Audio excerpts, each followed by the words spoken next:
Today's invitation comes to us from Exodus chapter 20, verse 8, the original Sabbath command. The setting is Moses and the people on Mount Sinai.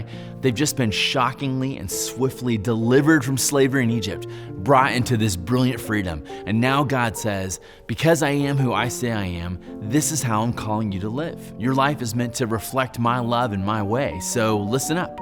One of those commands is stop your work and rest. God says, look, you've been given 7 days a week. 6 of them is enough for all of your work and labor. But on the seventh is different. On the seventh, you both stop your work and your labor. You bring it to a halt. And number 2, you give the day to me, God says. You keep it holy. Why? Because that's the pattern God laid down in creation. In 6 days, the Lord made the heaven and earth and everything that fills them, and he rested on the 7th day. You know what God did on the 7th day while resting? He took delight in what he made.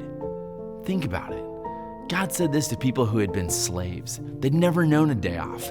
And now God says 1 out of every 7, it's a gift. Enjoy it. You're not slaves to your work. You are sons and daughters who belong to me. You are my good creations, males and females, now sharing in my joy.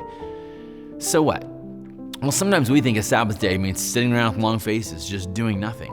That couldn't be farther from the truth. The Sabbath is a day to relish in what God has made. And because God rests and delights, you too can rest and delight.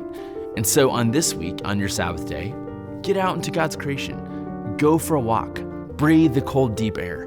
Look at the lawns and the fields lying quiet. Look at the intricate growing things. Listen for birds. Pay attention as a kind of prayer. Look and listen for the ways in which God is holding all things together, because he's holding you together too. You're not in charge of holding it all together. He is. And so you can turn it back to him in prayer, saying something like this: God, just as I see and notice the way you're caring for this part of creation, help me remember that you too are caring for me as part of your creation. Even when you're working, Lord, I can stop working and trust you.